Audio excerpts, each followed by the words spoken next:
പേരുടെ റഹ്മാൻ സഖാഫി. അപ്പൊ ഏതെങ്കിലും ചോട്ടാ കുട്ടികൾ നമ്മുടെ വന്നിട്ട് പണ്ട് ആടിനെയും കൊണ്ടുപോയ ഒരാളെ കഥ പറയാറുണ്ട്. ഒരാടിനെ കൊണ്ട് അപ്പൊ ആടിനെ തട്ടിയെടുക്കണം. അപ്പൊ 4 കള്ളന്മാർ തീരുമാനിച്ചത് ചോദിക്കണം, ഇയാൾ ആടിനെ കൊണ്ട് വരുമ്പോ ചോദിക്കണം, ഈ പട്ടിയെ കൊണ്ട് എങ്ങോട്ടാ പോണ്, ഈ നായം കൊണ്ട് എങ്ങോട്ടാ പോണ്. അപ്പൊ ഇങ്ങനെ ഈ സാധുക്കൾ നടന്നൊരു കഥ അറിയാതെ ഇയാൾ ഈ ആടിനെ പിടിച്ച് വരുമ്പോ ഒരു കള്ളൻ ആദ്യം ചോദിച്ചു, ഈ നായം കൊണ്ട് എങ്ങോട്ടാ പോണ്. അപ്പൊ ഇയാൾ നോക്കിയിട്ട് പറഞ്ഞു, ഇത് നായല്ല പോലെ ആടാണ്. കുറച്ച് മുന്നോട്ട് പോയപ്പോ വീണ്ടും വേറെ ആൾ തന്നെ ചോദിക്കണം, ഈ നായം കൊണ്ട് എങ്ങോട്ടാ പോണത്. അപ്പൊ ഇയാൾ ഒന്നും കൂടെ നോക്കി പടച്ചത്, ഇപ്പൊ 2ാമത്തെ ആടാണല്ലോ. അപ്പൊ അയാൾ പറഞ്ഞു, മോനെ ഇത് ആടാടാ, കണ്ടില്ലേ കൊമ്പൊക്കെ എന്ന് പറഞ്ഞു. പിന്നെ കുറച്ച് മുന്നോട്ട് പോയി 3ാമത്തോനും ചോദിക്കുകയാണ്, ഈ നായം കൊണ്ട് എങ്ങോട്ടാ പോണത്. അപ്പൊ ഇയാൾ ഒന്നും കൂടെ നോക്കി പടച്ചത്, എനിക്ക് പടച്ചാണോ, ഇത് ആട് തന്നെയാണ്. അങ്ങനെ പോയി കുറച്ച് മുന്നോട്ട് 4ാമത്തോനും ചോദിക്കുകയാണ്, ഈ നായം കൊണ്ട് എങ്ങോട്ടാ പോണത്. അപ്പൊ ഇയാൾക്ക് സംശയം, ഇയാൾ പയ്യെ വിട്ടിട്, ഇത് നായ തന്നെ ആടോ പടച്ചോനെ. ഇതുപോലെ ഇപ്പൊ കേനമാരോട് ഏതെങ്കിലും ജുബ്ബായിട്ട് ഒരുത്തം വരിക, ഒരു ഓട്ടത്തൊപ്പിട്ട് ഒരുത്തം വരിക, മനസ്സിലായോ? ഇവന് ഡാമേജ് സെൽഫി അവന്റെ കയ്യിൽ ആകിയിട്ടുണ്ട്. ഇതും കൊണ്ട് എങ്ങോട്ടാ പോണ്, ഇതും കൊണ്ട് എങ്ങോട്ടാ പോണ്, നമ്മളോട് ചോദിക്കുക. അങ്ങനെ ഇത് ഈ നായം കൊണ്ട് എങ്ങോട്ടാ പോണ് നമ്മളോട് ചോദിക്കണേ. അപ്പൊ സ്വാഭാവികമായിട്ട് 3, 4, 5 ആകുമ്പോ നമുക്ക് തന്നെ സംശയം, ഇത് എന്താ പടച്ചോ, ഇത് കുടുങ്ങിയതാണോ? അല്ല, ഇത് വെടക്കാക്കി തനിക്കാക്കലാണ്. മനസ്സിലാക്കണം.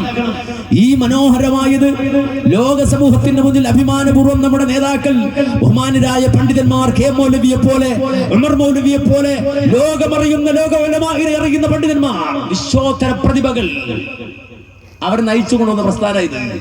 മനസ്സിലാക്കണം. ഇന്നത്തെ 4 മക്കളല്ല, മറിച്ച് നോക്ക്, മഹാനായ ഇബ്നു ബാസ് റഹിമഹുല്ലാഹ് അദ്ദേഹത്തിന്റെ ഫതാവ 2ാം വാള്യം 1ാമത്തെ ഭാഗം മറിച്ച് നോക്ക്. 2ാം വാള്യത്തിലെ ആദ്യത്തെ പേജ് മറിക്കുമ്പോ ഒരു പേര് നിങ്ങൾക്ക് അവിടെ കാണാം, ഷെയ്ഖ് ഉമർ അഹ്മദ് അൽ മലൈബാരി, മഅനാ ലാ ഇലാഹ ഇല്ലല്ലാഹ്. മനസ്സിലാക്കണം. എവിടെയെന്നറിയോ? ഷെയ്ഖ് ഇബ്നു ബാസിന്റെ ഫതാവയിൽ 2ാം വാള്യത്തിലെ ആദ്യത്തെ പേജ് മറിക്കുമ്പോ മുകളിൽ നിങ്ങൾക്ക് കാണാം, മഅനാ ലാ ഇലാഹ ഇല്ലല്ലാഹ്. കേരളത്തിന്റെ മണ്ണിൽ ഈ മഹാപ്രസ്ഥാനത്തെ നയിച്ചു കൊണ്ടുപോയ മഹാനായ ഉമർ മൗലവി ലോക സമൂഹത്തിന് മുന്നിൽ എഴുതിയ ലേഖനം എടുത്തു ധരിക്കുകയാണ്. മറിക്ക് അതേ ഫത്വ തന്നെ 5ാം വാള്യം മറിച്ച് നോക്കുമ്പോ അതിന്റെ ഇടയിൽ നിങ്ങൾക്ക് കാണാം, അബുൽ അഅ്ലാ മൗദൂദിക്ക് ഒരു കത്ത് കാണാം, ഷെയ്ഖ് ഇബ്നു ബാസിന്റെ കത്ത് കാണാം. ആ അബുൽ അഅ്ലാ മൗദൂദിക്ക് കത്തെഴുതുമ്പോ അദ്ദേഹം പറയുന്നത് കാണാം, കേരളത്തിലെ ഒരു സംഘം ആളുകൾ ഞങ്ങൾക്ക് വിവരം തന്നു എന്ന് മാത്രമല്ല, മജല്ലത്തു സൽസബീലിന്റെ സാഹിബായ, സൽസബീൽ പത്രത്തിന്റെ സാഹിബായ ഉമർ അഹ്മദ് അൽ മലൈബാരി, അദ്ദേഹം എനിക്ക് എഴുതി തന്നതും അനുസരിച്ചുകൊണ്ട് ഞാൻ മനസ്സിലാക്കിയത് വ്യക്തമായി തന്നെ അദ്ദേഹം പറയുന്ന ഭാഗമാണ് ശരിയെന്ന് മനസ്സിലാക്കിക്കൊണ്ട് അബുൽ അഅ്ലാ മൗദൂദിക്ക് ഷെയ്ഖ് ഇബ്നു ബാസ് കത്തെഴുതുന്നത്, സൗദി അറേബ്യ അവരുടെ ചെലവിൽ അടിച്ചിറക്കുന്ന ഫതാവ ഇബ്നു ബാസ് മറിക്ക് കേരളത്തിലെ കേരള നദുവത്തുൽ മുജാഹിദീനെയും കേരള ജംഇയ്യത്തുൽ ഉലമയെയും നയിച്ചു കൊണ്ടുപോയ പണ്ഡിതന്മാരുടെ പേര് കിബാറുൽ ഉലമാ. അവരെ ഗ്രന്ഥങ്ങളിൽ എഴുതി വെച്ചത് കാണാം. ഈ ചോട്ടകൾ ഇന്ന് എഴുന്നേറ്റ് വന്ന ഈ ഡാമേജ് സെൽഫികളുടെ ആളുകൾ ലോക സെൽഫികളെ കാണുന്നതിന് മുമ്പ്, സൗദി അറേബ്യ കാണുന്നതിന് മുമ്പ്, കിബാറുൽ ഉലമാനെ കാണുന്നതിന് മുമ്പ് അവരുമായി സംവദിക്കുകയും ലോക സമൂഹത്തിന്റെ മുന്നിൽ ഇറങ്ങിച്ചെന്നുകൊണ്ട് ദീനന്ത് എന്ന് പറയുകയും അവർക്ക് കൃത്യമായ ഇഖ്വാനിസത്തിന്റെ, സുറൂരിസത്തിന്റെ സർവ്വ അപകടകരമായ വാദങ്ങളെയും അവതരിപ്പിച്ച് ബോധ്യപ്പെടുത്തുകയും അവസാനം ആ ഉമർ മൗലവി എഴുതിയ ലേഖനം എടുത്തു വെച്ചുകൊണ്ട് അബുൽ അഅ്ലാ മൗദൂദിക്ക് ഷെയ്ഖ് ഇബ്നു ബാസ് കത്തെഴുതുകയും ചെയ്യുന്ന ചരിത്രമുള്ള പാരമ്പര്യമുള്ള ഒരു പ്രസ്ഥാനമായത്. ഈ ഓട്ടേ മുക്കാൽ തൊപ്പിയിട്ട് കടന്നു വരുന്ന ഈ ഡാമേജ് സെലഫികൾ സലഫി ലോകം കാണുന്നതിന് മുമ്പ് സലഫി ലോകം ലോകത്തിന്റെ മുന്നിൽ എടുത്തു വെച്ച പ്രസ്ഥാനമാണ് കേരള ജംഇയ്യത്തുൽ ഉലമാ, കേരള നദുവത്തുൽ മുജാഹിദീൻ. അവർ നമ്മളോട് വന്നിട്ട് നായം കൊണ്ട് എങ്ങോട്ടാ പോണേന്ന്, ഈ ആടിന് നോക്കിയിട്ട് നായം കൊണ്ട് എങ്ങോട്ടാ പോണേന്ന് 10 നിരന്ന് ചോദിച്ചാലും ഞങ്ങൾക്ക് മനസ്സിലാവും. വെടക്കാക്കി തനിക്കാക്കാൻ കാത്തിരിക്കുന്ന ഇഖ്വാനി സുറൂരി ഏജന്റുമാരുടെ കപടമുഖം ഞങ്ങൾ തുറന്നു കാട്ടുക തന്നെ ചെയ്യും. സംശയം വേണ്ട. ചെറിയ മക്കൾ നിങ്ങൾക്ക് പിടിക്കാൻ കിട്ടും. എന്താണ് മുജാഹിദ് പ്രസ്ഥാനം എന്നറിയാത്ത, ഇന്നലകളിൽ മുജാഹിദ് പ്രസ്ഥാനത്തിന്റെ ഗണ്ണനം എന്തെന്ന് കേട്ടിട്ടില്ലാത്ത, ഇഖ്വാനിസവുമായി ബന്ധപ്പെട്ട് മുജാഹിദ് പ്രസ്ഥാനം നടത്തിയ ധീരോദത്തമായ മുഖാമുഖങ്ങളോ സംവാദങ്ങളോ ഗണ്ണന പ്രസംഗങ്ങളോ കണ്ടിട്ടില്ലാത്ത ചില ഭീകര പിള്ളേരെ കിട്ടും. പക്ഷേ ഇതെന്താണെന്ന് അറിയുന്നവരുണ്ട്. ഹാക്കിമിയത്ത് എന്താണെന്നും താഗൂത്ത് എന്താണെന്നും അതുപോലെ തന്നെ ഈ പറയുന്ന താഗൂത്തിന്റെയും ഹാക്കിമിയത്തിന്റെയും വ്യത്യസ്തങ്ങളായ ഭാഗങ്ങളും അതിന്റെ വശങ്ങളും മനസ്സിലാക്കുകയും ഇബാദത്തിന്റെ അർത്ഥം തിരിച്ചറിയുകയും താഗൂത്തിന്റെ യാഥാർത്ഥ്യം തിരിച്ചറിയുകയും ഇഖ്വാനി സുറൂരി അജണ്ടകളെ ലോകത്തിന് മുന്നിൽ പറിച്ചു കീറുകയും ചെയ്ത പാരമ്പര്യം ഞങ്ങളുടെ കയ്യിലുണ്ട്. അതിന്റെ തെളിവുകളും ദലീലുകളും ഞങ്ങളുടെ കയ്യിലുണ്ട്. ആധുനിക ഇഖ്വാനി സുറൂരി ഈ പിച്ചച്ചട്ടികളെ പറിച്ചെറിയാനും ഞങ്ങൾക്ക് അതിന്റെ ഒരു അംശം പോലും ചെലവഴിക്കേണ്ടതില്ല. ഇപ്പൊ നമ്മുടെ മക്കളുടെ ഇന്ത്യൻ മതേതരത്വം ശരിയല്ല, ഇന്ത്യൻ ജനാധിപത്യം ശരിയല്ല, വോട്ട് ചെയ്യൽ ശരിയല്ല. ഞാൻ സലഫിയാണത്രേ. ഏത് സലഫി? ഞാൻ പുറം ഇറങ്ങിയ സലഫിയാണ്. മനസ്സിലാക്കണം, ഇവൻ സലഫിയല്ല, സുറൂരിയാണ്, ഇഖ്വാനി ഏജന്റാണ്.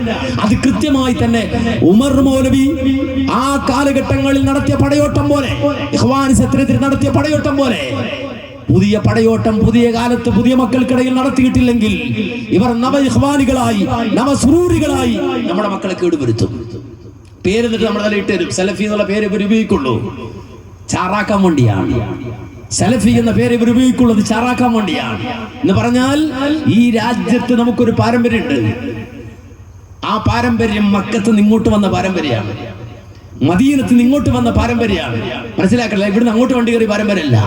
റസൂലുള്ളാഹിന്റെ സ്വഹാബത്ത്, റസൂലുള്ളാഹിന്റെ കീഴിൽ ജീവിച്ചവര്, ഇസ്ലാമിക രാജ്യങ്ങളിൽ ജീവിച്ചവര്, അവരാണ് ഒട്ടകം തിരിഞ്ഞിടത്തേക്ക് പോയത്. എന്തിനാണെന്നറിയോ? ഇസ്ലാം ഇല്ലാത്തടത്ത് ഇസ്ലാമിനെ എത്തിക്കാൻ. ഇന്ന് തിരിച്ചു വണ്ടി കയറാം, തിരിച്ചങ്ങോട്ട് വണ്ടി കയറാണ്. അവിടെ നിന്ന് ഇങ്ങോട്ട് വന്നാടോ, ഇങ്ങോട്ട് വന്നാണ്. ഈ രാജ്യത്തെ കുറിച്ച് ഇന്ത്യയിൽ ജീവിക്കുന്നത് അപമാനമാണെന്ന് പറയുന്ന ജാഹിലുകളെ നിങ്ങൾക്കറിയോ? 1400 കൊല്ലങ്ങൾക്ക് മുമ്പാണ് അല്ലാഹുവിന്റെ റസൂൽ മക്കത്ത് വന്നുപോയത്. ആ മുഹമ്മദ് നബി സല്ലല്ലാഹു അലൈഹി വസല്ലമ 1400 കൊല്ലങ്ങൾക്ക് മുമ്പാണ് മദീനയുടെ മണ്ണിൽ മറവിട്ട് വീണത്, റസൂലുള്ളാഹി വഫാത്തായത്. ആ മുഹമ്മദ് നബി വന്നതിനു ശേഷം 1500ഓളം കൊല്ലം, 1500ഓളം കൊല്ലത്തിന് ശേഷമാണടാ ഞാൻ മുസ്ലിമായി ഇന്ത്യ രാജ്യത്ത് ജനിക്കുന്നത്. അറിയോ?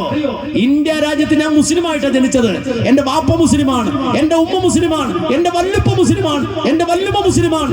1400 കൊല്ലം എനിക്ക് വേണ്ടി ഇസ്ലാമിനെ സംരക്ഷിച്ച രാജ്യമാണ് ഇന്ത്യ. ഈ രാജ്യം എനിക്ക് വേണ്ടി, എനിക്ക് മുസ്ലിമായി പിറക്കാൻ വേണ്ടി, എന്റെ നാട് എനിക്ക് വേണ്ടി ഇസ്ലാമിനെ സംരക്ഷിച്ച നാടാണ് ഇത്. ഇവിടെ വന്നിട്ടാണ് ഇന്ത്യ പറ്റൂല എന്ന് പറയുന്ന ചില ആളുകൾ. ഇവനെയൊന്നും വെറുതെ വിടരുത്. സമൂഹത്തിൽ പൊതുവിചാരം നടത്തണം.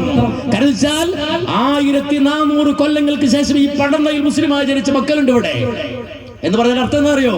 1400 കൊല്ലം ഇസ്ലാമിനെ ഈ നാട് കാത്തു എന്നാണ് എന്റെ അർത്ഥം, സംരക്ഷിച്ചു എന്നാണ് അർത്ഥം.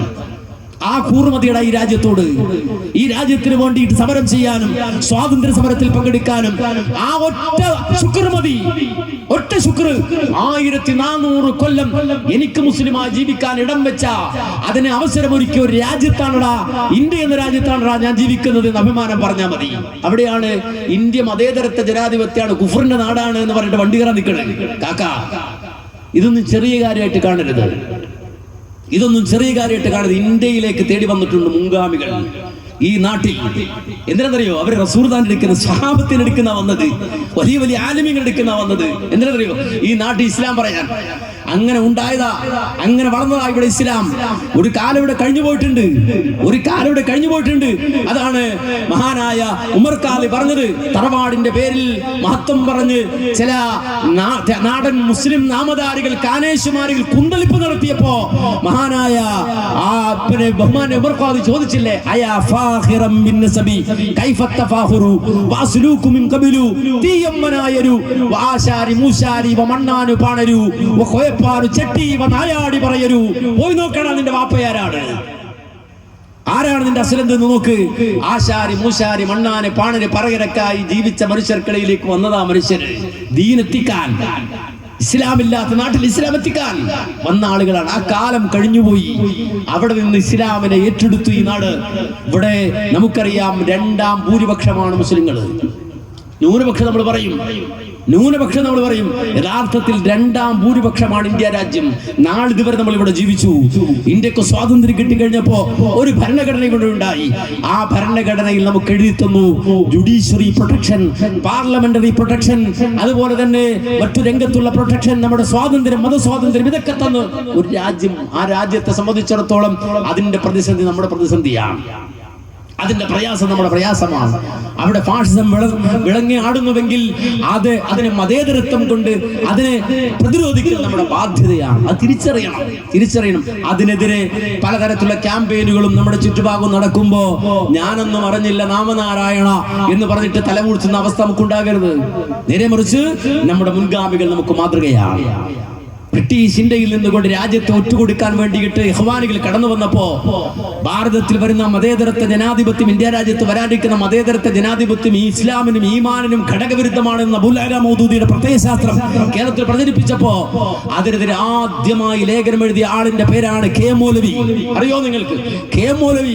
ആ കെ മൗലവി എഴുതി കൊടുത്ത ആ സാഹിത്യം വായിച്ചുകൊണ്ട് തന്നെ കാര്യം തിരിച്ചറിഞ്ഞ് സമൂഹത്തിൽ ഇറങ്ങി പ്രവർത്തിച്ച മഹാനാണ്. മരിക്കുന്നത് വരെ ഇഖ്വാനികൾക്കെതിരെ പ്രവർത്തിച്ച, ആ പിഴച്ച സിദ്ധാന്തത്തിനെതിരെ സംസാരിച്ച ബഹുമാനനായ ഉമർ അഹ്മദ് അൽ മലൈബാരി, ഉമർ മൗലവി എന്ന് നമ്മൾ സ്നേഹത്തോട് വിളിക്കുന്ന മഹാൻ. അവിടെ നിന്ന് അങ്ങോട്ടുള്ള ഓരോ മനുഷ്യരും ഈ രാജ്യത്തിന് വേണ്ടി ജീവിച്ച മഹത്തുക്കളാണ്. മുഹമ്മദ് അബ്ദുറഹ്മാൻ സാഹിബ്, തർജുമാനുൽ ഖുർആൻ അബുൽ കലാം ആസാദ് തുടങ്ങി മുഴുവൻ ആളുകളും അവർക്കൊക്കെ നിങ്ങളെക്കാൾ നന്നായി സലഫിയത്ത് അറിയുന്നവരാണ്. അന്ന് തുടങ്ങിയതായത് ആ സലഫിയത്ത് എന്താന്ന് പറഞ്ഞ് പഠിപ്പിച്ചവരാ മുജാഹിദുകൾ.